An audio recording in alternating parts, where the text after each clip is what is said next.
রাষ্ট্রীয় সনাতনী সেবা সংঘের উদ্যোগে শুক্রবার রামলালার প্রাণ প্রতিষ্ঠা উপলক্ষে মহাধর্ম সেবা ও সহস্র কণ্ঠে গীতা পাঠ অনুষ্ঠিত হল রাজধানীর স্বামী বিবেকানন্দ ময়দানে। এদিনের এই সহস্র কণ্ঠে গীতা পাঠ অনুষ্ঠানে উপস্থিত ছিলেন রাজ্যের মুখ্যমন্ত্রী ডক্টর মানিক সাহা, বিজেপি রাজ্য সভাপতি রাজীব ভট্টাচার্য, পৌর নিগমের মেয়র দীপক মজুমদার, মন্ত্রী প্রণজিৎ সিংহ রায়, মন্ত্রী টিঙ্কু রায় সহ অন্যান্য মন্ত্রী বিধায়করা।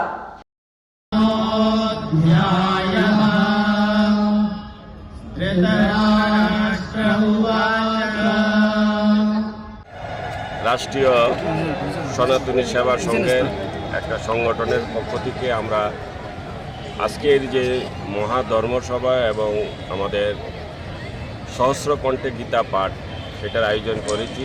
এটা একটা দায়িত্ব নিয়েছি আমরা নিজে থেকেই। তার কারণ হচ্ছে যে আমাদের যে বর্তমান যে আমাদের সনাতন ধর্ম বা আমাদের হিন্দু ধর্ম, আমরা জানি সবাই বিশ্বাস করি আমাদের ধর্মকে।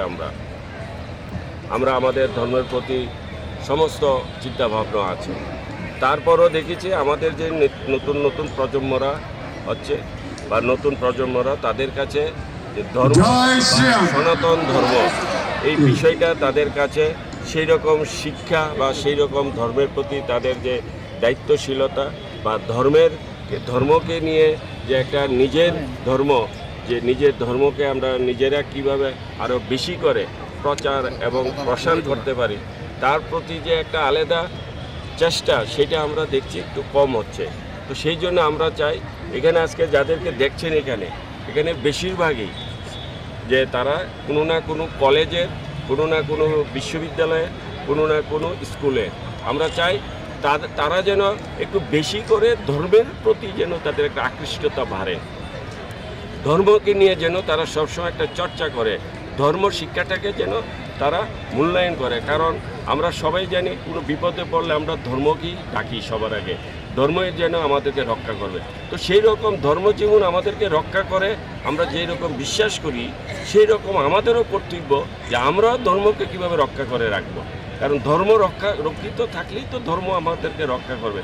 তো সেইগুলিকে মিলেই সেইগুলি সমস্ত কিছু গীতার মধ্যে আছে। সেই গীতাকে আজকে আমরা এখানে তুলে ধরেছি এবং আমাদের এই দিনটা আমরা উপলক্ষ নিয়েছি যে আমাদের যে রামলালার যে আপনার প্রাণ প্রতিষ্ঠা সেটাকে সামনে রেখে আজকে আমাদের এই সহস্র কণ্ঠে গীতা পাঠ।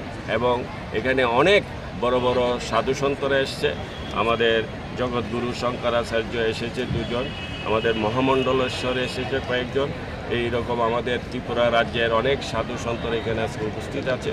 তাদের সামনে আজকে এই মহা ধর্মসভা এবং সহস্র কণ্ঠে গীতা পাঠ আমরা একসাথে করবো, এটাই আমাদের মূল উদ্দেশ্য। ধন্যবাদ।